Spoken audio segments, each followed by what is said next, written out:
Guneko, in the Medic zone of the Meta clan, is said to be the biggest village in Bengui in terms of land surface. Guneko has 4 health institutions, that is, the Munam Integrated Health Center, the Mbengarang Integrated Health Center, the Fringing Integrated Health Center, and the Open Door Medical Clinic in Jinabai. Most of these health units have been providing health care to the population for years now. Some have been on and off due to the Anglophone crisis and the management issues, while others like the Fringing Integrated Health Center have never gone operational since completion of construction works by the government of Cameroon. The people of Guneko village have their traditional leader by name Fon Fomoki. Though resident in the white man's world, precisely Germany, the Fon has a firm grip on his subjects and monitors happenings back home on daily basis.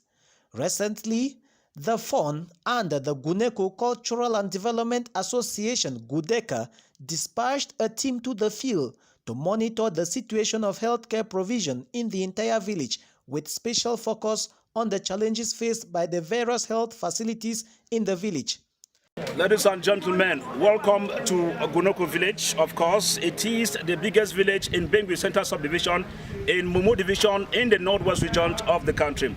In this special move, we are welcoming you as we begin a special documentary to take an overall look at the village called Guneko here in Cameroon. And of course, we shall be taking you to some major sites and projects carried out by His Royal Majesty, of course, Dr. Fomiki Waters, and a host of other elites all around the world contributing for the development of the village called Guneko. It's going to be an interesting journey as we shall take the first part of the journey, taking you over to lower Guneko and central Guneko. And on part 2, we shall be taking you to upper part of the Guneko. With me, as you see, these are the persons who will be accompanying us to realize this project. On my right, we have the chairman of the Guneko Council. Of course, is Mr. Primos. You'll be getting more from him. And that said and done, on my left, we have equally the branch president of GUDECA, Guneko Development Association. Of course, you equally be leading us in these special operations. Stay with us on special assignment as we begin this documentary.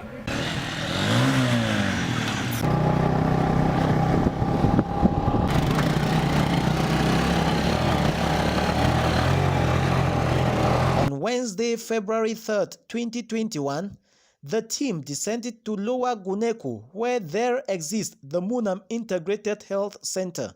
Here, the delegation was first received by a notable of Guneko village and the Munam quarter. I'd be happy to receive when I come for can see our Munam Integrated Health Center. It is 7 quarters inside Munam, then Sang. People from Bengang, they come down. People from Mundum, they come. That health center they work well. Then women they come born. Yeah, they feel very happy with the nurses and the chief of center. The health center runs on solar energy, though the power produced is limited and as such can't carry some equipments. The chief of center has a better understanding of the health center, which she presented to the visiting delegation. This Munam Integrated Center, it was open since 2008, and it was constructed in 2011. And from that time, there was a government chief of center that was sent, who ruled and left. Another one came in 2012 up to 2014. That I came and took over till date. We took over the place virtually with nothing. This is what we have achieved so far from that 2014. This is the consultation room for nurses. Where you come at any time, this is where they receive you and decide which ward you are to go. Even if it's the one that you are to go back home, the decision is being taken here. Okay. And in this health facility, we have so many activities that we carry out. We have the consultation, we have minor surgery, like wound stitching. We treat illnesses like malaria, typhoid, diarrhea, so many illnesses that we can treat. The one we cannot do, we refer to the higher level. We have a staff of 3 nurses, 2 government nurses, and 1 sent by the Cultural and Development Association that is presently working with us here. And that's the girl in place. She has been of very good use to us. The staffing situation of the various health facilities in Guneku village has been a call for concern.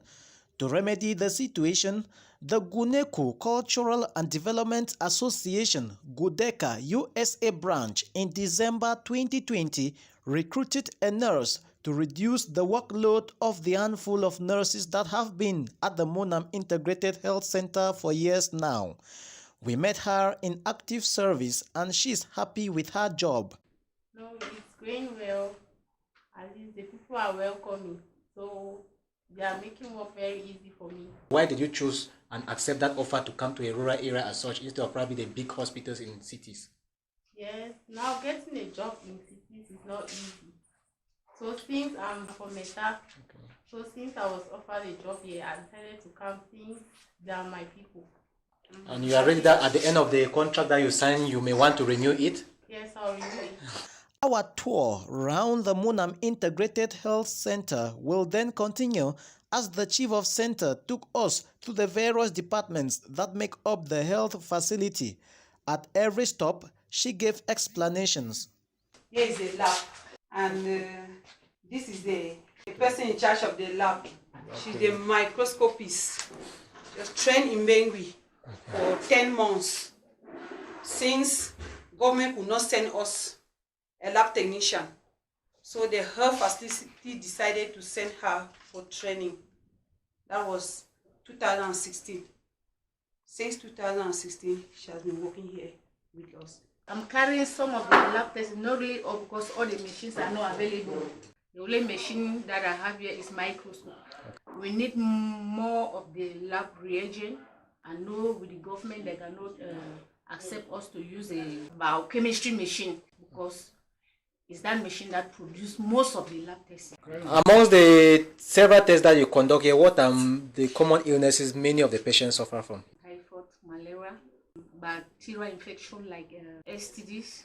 Operating during a COVID-19 period, how are you coping with sensitizing your public, especially the patients, to be versed with the COVID-19 preventive measures?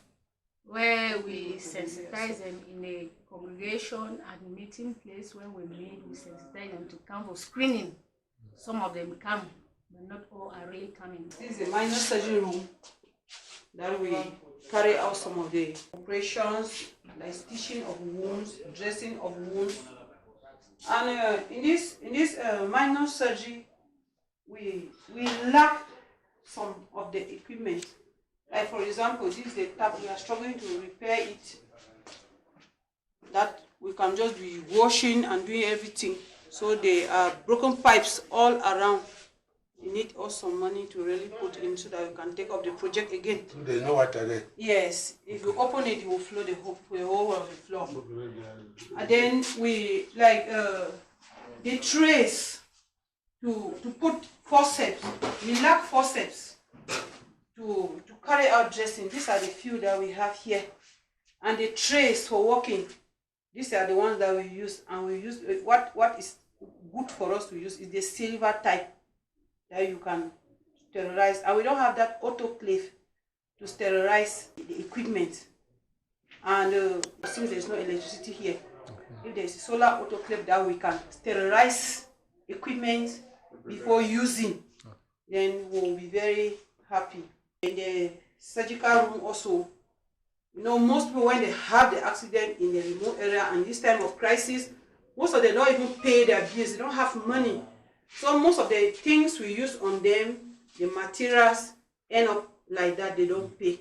So we don't know whether there can be a package for some of the material that we can keep for those that are totally poor, that cannot pay, that we can use for them. Here, this room is a mission ward. This one is for male. As you can see, in this room we have only one bed because we carry some of the beds to the outreach station in Sam. So this Munam Integrated Health Center has an outreach station somewhere? There is outreach station in Sam that we really need to fortify it. Because what we have to do during this month is that since people have given us a nurse, we will draw a roster that this week, this one has to go and work there. This week, this one has to work there. Because we don't want our people to suffer. Why did you choose to establish an outreach station in Sang? Because Sang has a population and it needs special attention for them. This is the female section of our mission. You know, in any place, women carry the highest population. That's why here you can see 2 beds. So this is where when they come, we admit them until they are through their treatment before we can discharge them. Here we admit all type of patients that come to us. We don't have bedside cupboards in all the wards. And we would have loved to even have bed sheets, blanket, that when somebody comes, we dress up the bed. We should make the place look very, very comfortable for the patient to stay in. And then also inside this admission, we have problems with these Fulanis. Even the far off distance places that patient lives and come. For example, if a patient lives from Bengalang or live from Kimberd, Kunga, come here, to cook food is a problem. So we need a kitchen. This is the health center main pharmacy. As you can see around the counters, very empty. Reasons being what? All money is outside. Patients come, they don't pay for their services. So we are struggling to see what we can do to collect back the money so that we can buy on the drugs and put. We take our drugs from the Norway Special Fund. At times to reach the drugs here is not even easy. Many patients that pass through this health center don't pay their bills. Is it bad faith or poverty? I don't know whether it's really poverty or what, because the way the patients always come here, the delay in the house, before reaching here, you see them in a very critical condition that you just have to rush. Maybe they're bringing somebody who is convulsing, then you just have to start treatment. After the treatment, you don't see somebody that is coming out with money. They will give you rendezvous. Let me go here, I will come, just like that. That's how the situation is. And if you refuse to attend to one, if he dies here, it will be that you have abandoned somebody. I think it is, in this case, it is very important that you work with the steering committee of the health center and the quarter heads that are here, so that they should be able to trace out who is owing money and is not paying, because it is I would say that it is bad faith, because somebody cannot save their life and they refuse to pay just a little token that have been out. So work with them, but if you work with them, it doesn't work, then you bring the matter up to us and we'll solve it.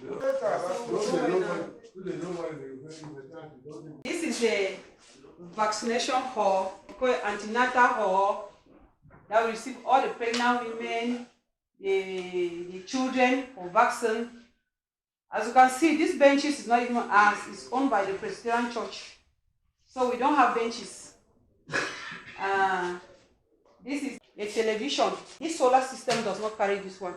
It's too heavy for the solar system. So we just need to replace it with a flat screen.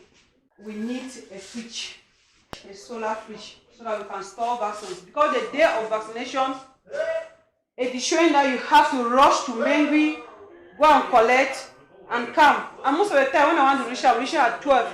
The women are waited, they are all tired. And even those ones that are coming for antenatal, I cannot program antenatal, I cannot really program outreach because vaccines are not stored. So I'm really in need of a solar fridge, so that we store our vaccines. Whether there is ghost town, on the working day, a patient comes up, there is an accident, you go there, you remove a vaccine and vaccinate. The hall is there. We need benches. We need solar fridge. Plus 20 yes. Yeah, this is the level room. Like those dishes that I was saying, these are some of them that I found here. But as you can see, this set is only for one delivery. Okay. If we have 2 women that are in level, you will worry us with the equipment. So, as I earlier said, we need forceps to carry out, and the water system too is a problem here. Is this bed for complicated delivery or just any ordinary delivery? Ordinary delivery. Within a month, about how many women pass here to deliver? Well, it depends, because there was a month here that we even had 5 deliveries. And there are some months I will go without even one. Some we go with two deliveries, 3 deliveries. And you encounter cases of complicated deliveries? Yes.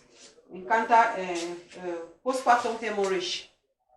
That's deliver, bleeding, and at times children born asphyxia, they have to undergo treatment before they are being discharged. So how do you handle such cases? You handle them there or you refer them elsewhere? By God's grace, we handle everything here.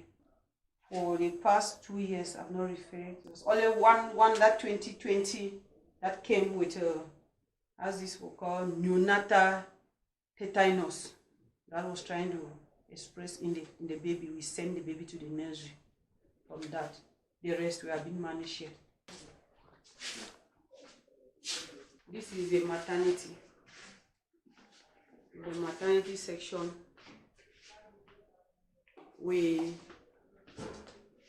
It has 3 beds. As I told you, there are times that all the beds are full with them.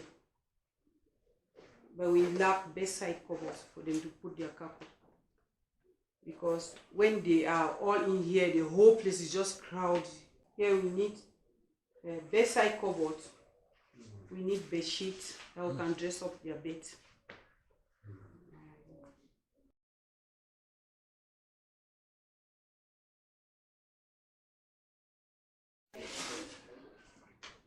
Wow, this is the office. This is my office. As you can see, some of this equipment was supplied by the government. So we are managing it. They supply a generator that we cannot run the place because it consumes a lot. What we have here, like income, cannot even fuel the generator, and it's even bad as it's standing there. So that's why we're always depending on the solar that can help us with less charges. And this is the solar that was installed. Still by the government? Installed by a certain project called PBF. Okay. Performance-based financing. They were installed in this last December 2020. Operating in such a rural area in crisis period, has the government been actually looking into your plight, or you are seemingly on your own? What they do is they have facility that will try to develop their own place. That's what they are doing now. So there's the high need for the community and development association like Budeka to see into the well-being of the place. That's what government is doing now.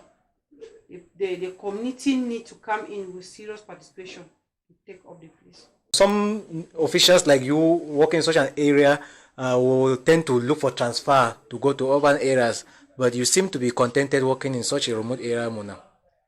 Yes, the problem, I don't even call it a problem, because you may look somewhere to go when you have problems. How many years? Since 2014, that's October that I've been here. Actually, I don't have a problem with anybody. So the place for me is welcoming, it's like my home. And when I came here, I have my plans that I put them on. I am pleading with the community that we should join together and work so that I can achieve those plans. Maybe when I will achieve the plans, then go. I like the environment, and I want us to work together to achieve a goal, so, which is the goal of to change the future of this integrated health center. Okay. Why not changing it to be a medicalized, that will be a doctor that will rule. Okay. So I really want that we should work and change the face so that people should not suffer going out to go and consult where. And that is why inside the crisis, when there's ghost town, I decide to come and remain here, because I don't want my people to suffer that I am not around. Any call to patients, especially on the need to pay their hospital bills because you need that money for the sustainability of this institution? What we are trying to do as the quarter head of this, where this health center is built, at one time, try to help us get back some of the debts that was outside, because it is really killing the place. What the people do is that when they come, as they borrow here, they don't more pass here. They go to different health centers. When the person is coming here, is come with no franc, but we render the services. After the person gets well, he has gone with all the bills. We were even saying that sensitization should pass, because this health center is not my own. Yeah. It is written there on the signboard, Munam Integrated Health Center. If it's big, it's a great achievement. All what you people are struggling to is to make the place to feel fine. And if it falls, the people of Munam will suffer. Yes, that's why I'm saying that I really need the community. I need us to join to take up the place.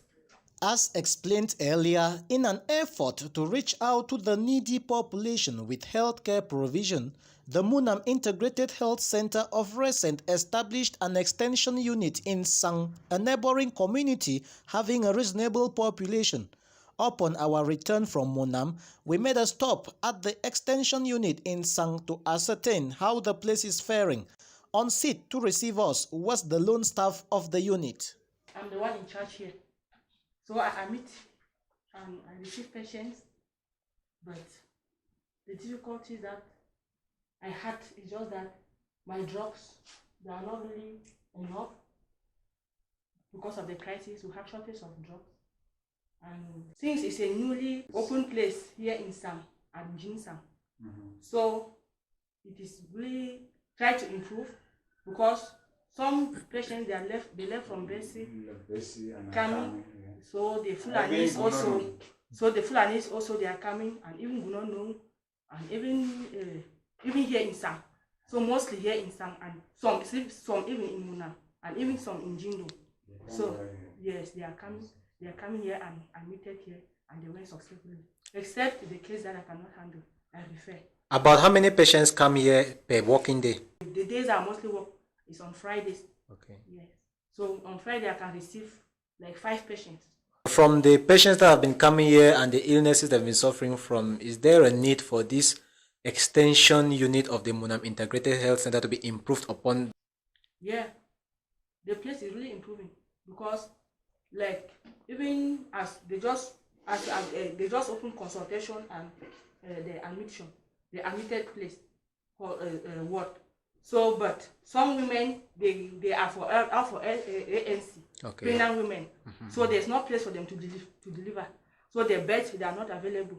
So the walking tools also they are not available. So I really need them. For how long has this extension unit been existing? From this February will make 9 months. That this place has been. Yes. And within these 9 months, have there been births here? Have some women put to birth here? No, some have not yet put to birth. Just consultations and... okay. Yes. Do patients also come here, take drugs and then don't want to pay? Yes, that is the most challenges that I are facing. So a patient will come in with the condition that you are seeing, and then the situation, I cannot let the patient go or to have anything that will hurt me. So, but when I will attend to he or she, the patient that may left, telling me that I should have all assurance. You may go into market day, I'm coming back to pay your drugs. I calculate all the bills and go. But for he or she to pay in the drugs, she will be paying 1,000. So the bills that are with me, yeah, that the community is owned. Yes, it's much.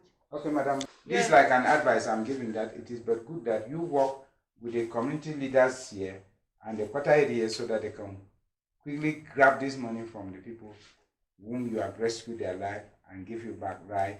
Yeah, if you are unable to that, then you can extend the list to the traditional village council where the matter will be handled. Despite these challenges that you are facing, are you still contented with the services that you're rendering? Are you still contented being a nurse? Yes.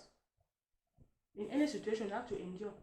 How did you get to have this place? It's just a place somebody offered, because even where I'm staying, it's just a place that they have been offered because by the community. Yes, by the community. Yes. So keep on more grace your efforts and do your possible best in whatever thing you are doing. Do recall this expedition to Lower Guneku was carried out on Wednesday, 3rd February 2021.